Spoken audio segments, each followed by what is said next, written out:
अरे ओ काली कलूटी, अभी तक चाय नहीं बनी।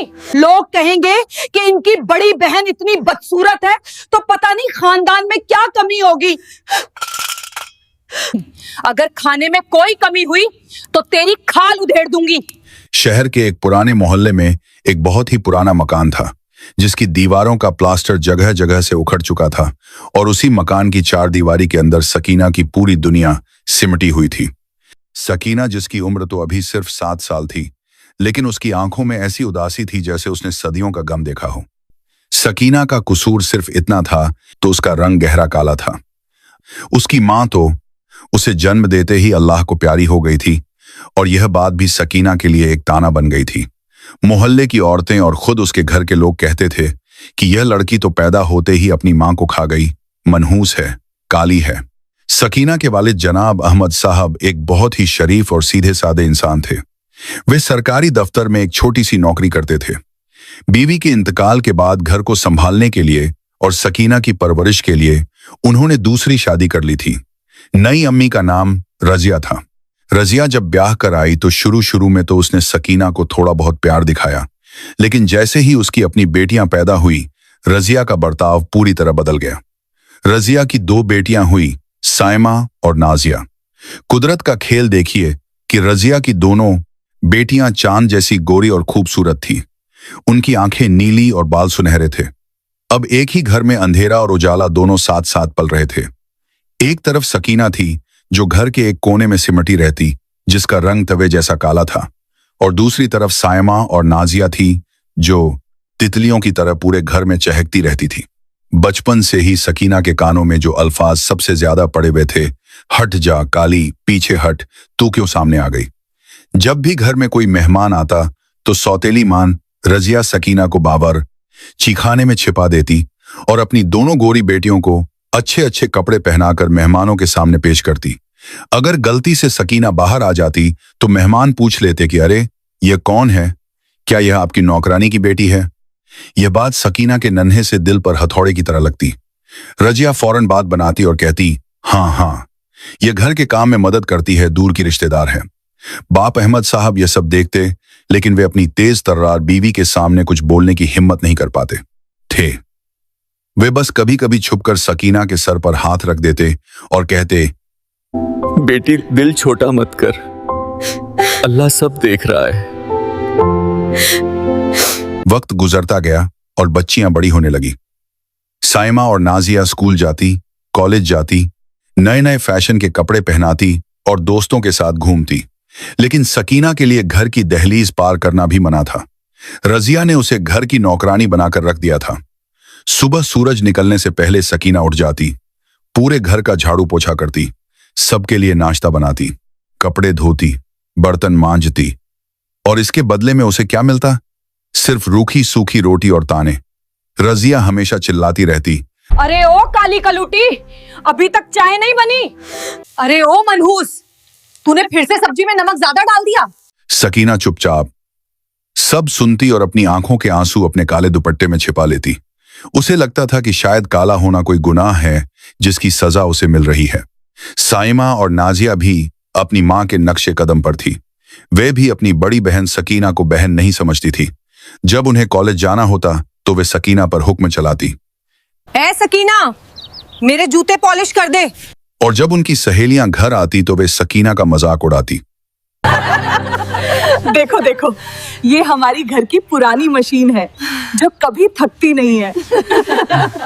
सब लड़कियां हंसती और सकीना का दिल छलनी हो जाता। सकीना ने अपनी तन्हाई का साथी अपने रब को बना लिया था। घर के कामकाज से जब भी थोड़ा वक्त मिलता, वह वजू करती और कुरान शरीफ खोलकर बैठ जाती। उसका रंग भले ही काला था, लेकिन उसकी आवाज में इतना दर्द और इतनी मिठास थी कि जब वह कुरान की तिलावत करती तो सुनने वालों के रोंगटे खड़े हो जाते।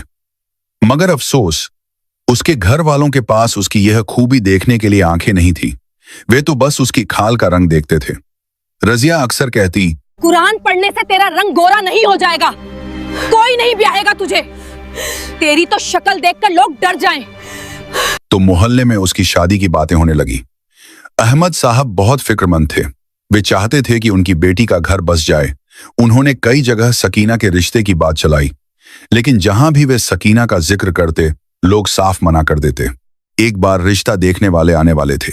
रजिया ने बहुत कहा कि मेहमानों के सामने सकीना को मत लाओ, रिश्ते वाले भाग जाएंगे। लेकिन अहमद साहब ने जिद की कि नहीं, मैं अपनी बेटी को छिपाऊंगा नहीं। उस दिन को सकीना कभी नहीं भूल सकती थी। उसे एक सादे से सूट में तैयार किया गया। लड़के वाले आए। लड़का, उसके मां बाप और उसकी बहन। उन्होंने पहले सायमा और नाजिया को देखा जो सजी संवरी घूम रही थी। लड़के की मां ने सायमा की तरफ इशारा करके पूछा, क्या यह है लड़की? जी नहीं, ये मेरी छोटी बेटी है। बड़ी बेटी सकीना है, जिसके लिए मैंने आपसे बात की थी। फिर सकीना चाय की ट्रे लेकर कमरे में दाखिल हुई। जैसे ही उसने नजर उठाई और लड़के वालों ने उसका चेहरा देखा, कमरे में सन्नाटा छा गया। लड़के की मां ने मुंह बिगाड़ लिया। लड़के ने तो चाय का प्याला तक हाथ में लेने से मना कर दिया। लड़के की मां ने उसी वक्त सबके सामने कहा, भाई साहब, आपने हमें धोखे में रखा। आपने ये नहीं बताया था कि लड़की इतनी काली है। हमारे खानदान में आज तक इतना काला बच्चा पैदा नहीं हुआ। अगर मेरा बेटा इससे शादी करेगा तो लोग क्या कहेंगे? हम तो किसी हूर परी की तलाश में थे और आप हमारे सामने ये कोयला ले आए।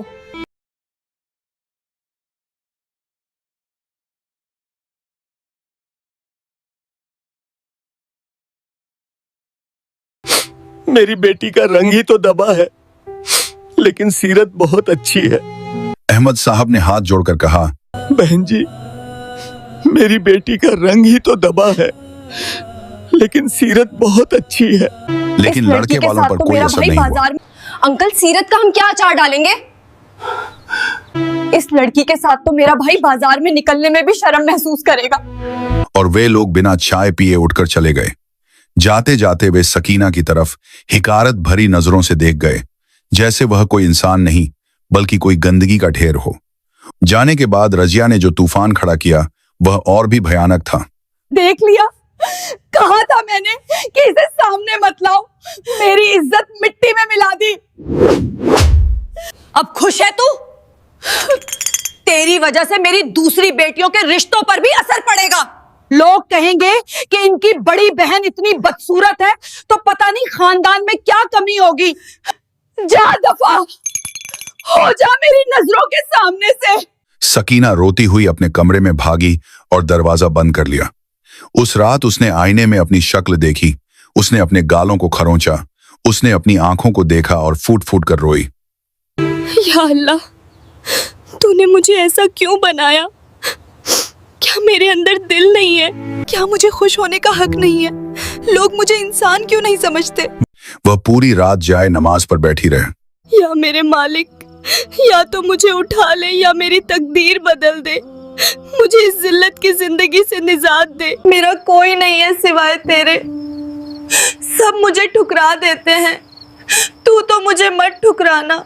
उस रात सकीना ने एक अजीब सा सुकून महसूस किया। उसे लगा जैसे कोई कह रहा हो कि सब्र कर ए बंदी, तेरा इम्तिहान सख्त है लेकिन इनाम भी बहुत बड़ा होगा। दिन गुजरते गए। सायमा और नाजिया के लिए अच्छे अच्छे घरों से रिश्ते आने लगे। रजिया बहुत खुश थी। उसने तय कर लिया था कि वह अपनी बेटियों की शादी किसी अमीर घराने में करेगी। सकीना अब घर के किसी कोने में पड़ी रहती। अब तो अहमद साहब ने भी उम्मीद छोड़ दी थी। वे भी थक चुके थे लोगों की बातें सुन सुनकर। वे सोचने लगे थे कि शायद सकीना को पूरी जिंदगी इसी घर में बूढ़ा होना पड़ेगा। फिर एक दिन मोहल्ले में एक खबर आग की तरह फैल गई।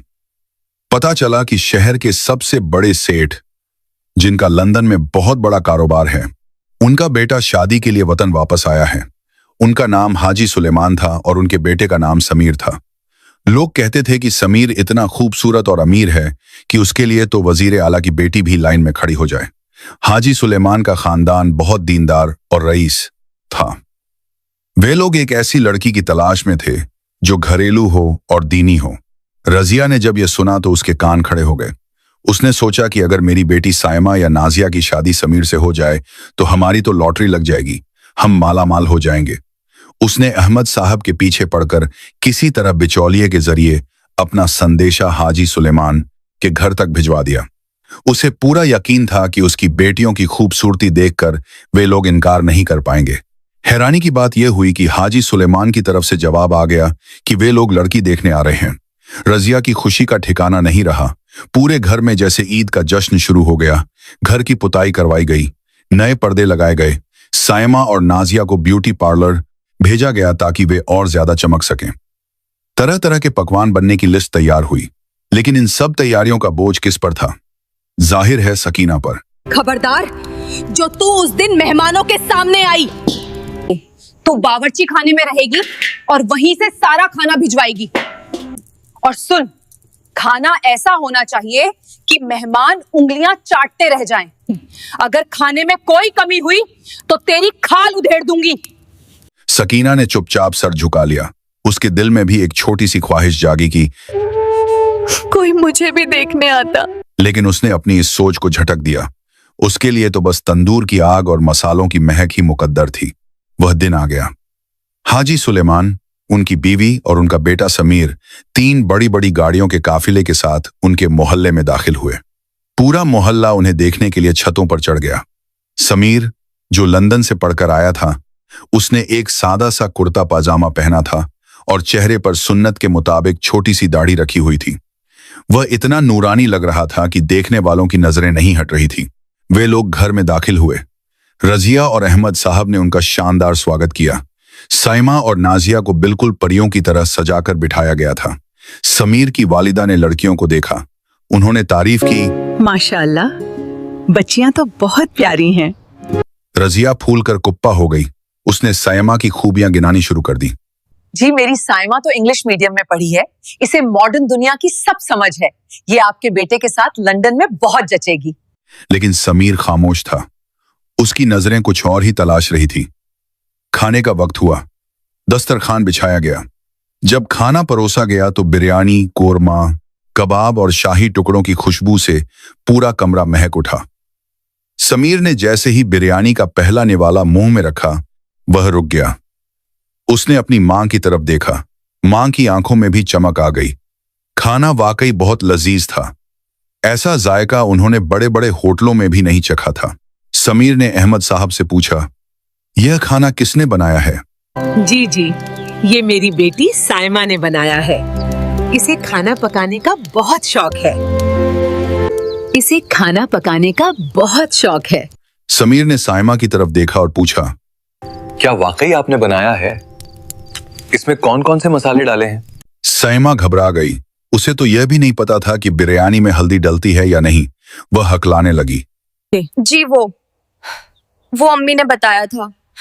मसाला, वो पैकेट वाला। समीर समझ गया कि झूठ बोला जा रहा है। उसने नरमी से लेकिन मजबूती से कहा, देखिए खालाजान, मैं लंदन में रहा हूँ, लेकिन मुझे इंसान की परख है। जिस हाथ ने ये खाना बनाया है, उसमें सिर्फ हुनर नहीं, बल्कि बहुत सारा सब्र और मोहब्बत है। कमरे में सन्नाटा छा गया। रजिया के पसीने छूट गए। अहमद साहब ने हिम्मत करके सच बोल दिया, बेटा, आप सही कह रहे हैं। ये खाना मेरी बड़ी बेटी सकीना ने बनाया है। समीर ने कहा। मैं उससे मिलना चाहता हूँ। रजिया ने तड़प कर कहा, नहीं नहीं बेटा, वो मेहमानों के सामने नहीं आती। शर्मीली है और वैसे भी वो आपके लायक नहीं है। उसका रंग। समीर ने हाथ उठाकर रजिया को रोक दिया। अहमद साहब अंदर गए। सकीना बावर्ची खाने में पसीने से लथपथ, मैले कपड़ों में, चेहरे पर कोयले की कालिख लगी हुई बर्तन समेट रही थी। अब्बू ने कहा, बेटी, चल, तुझे बाहर बुला रहे हैं। सकीना घबरा गई। अब्बू, मैं कैसे जाऊं? मेरे कपड़े, मेरा चेहरा। अब्बू ने कहा। सकीना कांपते कदमों से बाहर आई। उसने सर नीचा कर रखा था। उसका रंग गहरा काला था और सादे से सूती कपड़ों में वह साइमा और नाजिया के सामने बिल्कुल बुझी हुई लग रही थी। रजिया ने मुंह फेर लिया। उसने सोचा, अब तो रिश्ता गया हाथ से। समीर की मां ने सकीना को गौर से देखा। फिर उन्होंने सकीना से कहा, बेटी सर उठाओ।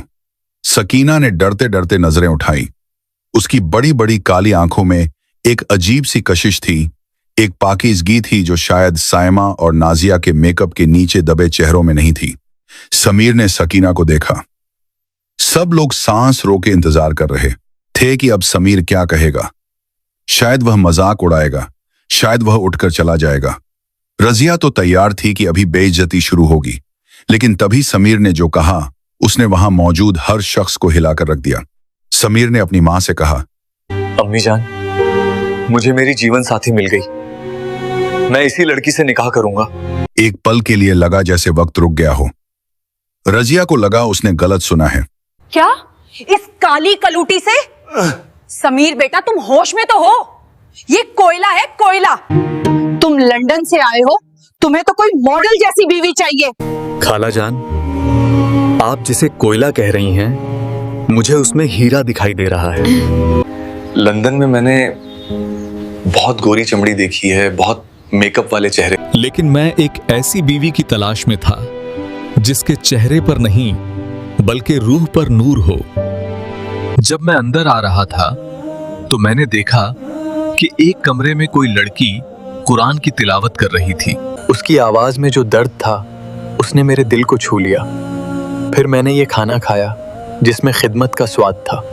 और अब जब मैंने इसकी आंखों में देखा तो मुझे हया और शर्म दिखाएगी जो आजकल बहुत कम मिलती है।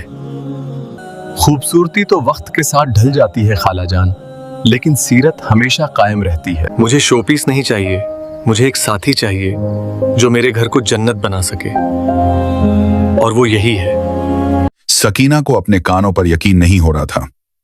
क्या कोई वाकई उसकी तारीफ कर रहा है? क्या कोई उसके काले रंग के पार उसकी रूह को देख पा रहा है? उसकी आंखों से टप टप आंसू गिरने लगे। अहमद साहब की आंखों में भी खुशी के आंसू थे। उन्होंने अल्लाह का शुक्र अदा किया। रजिया और उसकी बेटियां जल भुनकर खाक हो गई। साए, मां ने तो गुस्से में पैर पटक दिया। यह कैसे हो सकता है? उसने मुझे रिजेक्ट कर दिया और इस काली को चुन लिया। उसकी इज्जत का जनाजा निकल गया। लेकिन समीर का फैसला अटल था। हाजी सुलेमान ने भी बेटे के फैसले पर रजामंदी दी, क्योंकि वे जानते थे कि समीर की पसंद कभी गलत नहीं होती। बात पक्की हो गई। निकाह की तारीख तय हुई। रजिया ने अभी भी हार नहीं मानी थी। उसने कई बार कोशिश की कि किसी तरह समीर के कान भरे जाएं। उसने पड़ोसियों के जरिए कहलवाया कि सकीना मनहूस है, बीमार रहती है। लेकिन समीर ने किसी की एक न सुनी। वह जान गया था कि यह सब जलने वालों की चालें हैं। निकाह का दिन आया। सकीना को दुल्हन बनाया गया। आज भी रजिया ने उसे कोई खास जेवर नहीं दिए थे, लेकिन हाजी सुलेमान के घर से जो जोड़ा और जेवर आए थे वे किसी रानी के लिए बने लगते थे। सकीना ने जब सुर्ख लाल जोड़ा और हीरे का हार पहना तो उसका सांवला रंग भी चमक उठा। शहर की सबसे शानदार बारात आई, जिसे देखकर कल तक ताने देने वाली औरतें भी दंग रह गईं। रजिया और उसकी बेटियां ईर्ष्या में जल रही थीं, क्योंकि जिस सकीना को उन्होंने रसोई में छिपा कर रखा वह आज रानी बनकर विदा हो रही थी। निकाह के बाद समीर ने सकीना को गले लगाकर वादा किया कि वह उसे दुनिया की हर इज्जत देगा। अपने महल जैसे घर में समीर ने सकीना का घूंघट उठाकर उसे यकीन दिलाया कि वह उसकी जिंदगी का सुकून है। इस एक मोहब्बत भरे लम्हे ने सकीना के बरसों के जख्म भर दिए। वक्त बदला और सकीना एक आत्मविश्वास से भरी मलिका बन गई जो समीर के बिजनेस में भी हाथ बटाती थी। दूसरी ओर रजिया के परिवार पर दुखों का पहाड़ टूट पड़ा। दोनों बेटियों की शादियां टूट गईं और अहमद साहब के ऑपरेशन के लिए 5 लाख रुपयों की जरूरत आन पड़ी। लाचार होकर रजिया मदद मांगने समीर के दफ्तर पहुंची, जहां सकीना ने अपनी पुरानी कड़वाहट भूलकर उसे गले लगा लिया। सकीना ने न केवल अपने वालिद का बेहतरीन इलाज कराया, बल्कि अपनी सौतेली बहनों को भी दोबारा बसाया। उसने अपने नेक बर्ताव से साबित कर दिया कि रंग से ज्यादा दिल की खूबसूरती मायने रखती है। सब्र का फल हमेशा मीठा होता है और जो अल्लाह पर भरोसा रखते हैं उन्हें कभी हार का मुंह नहीं देखना पड़ता। ऐसी ही और दिल छू लेने वाली कहानियों के लिए हमारे चैनल स्टोरी बाय मरियम को अभी सब्सक्राइब करें।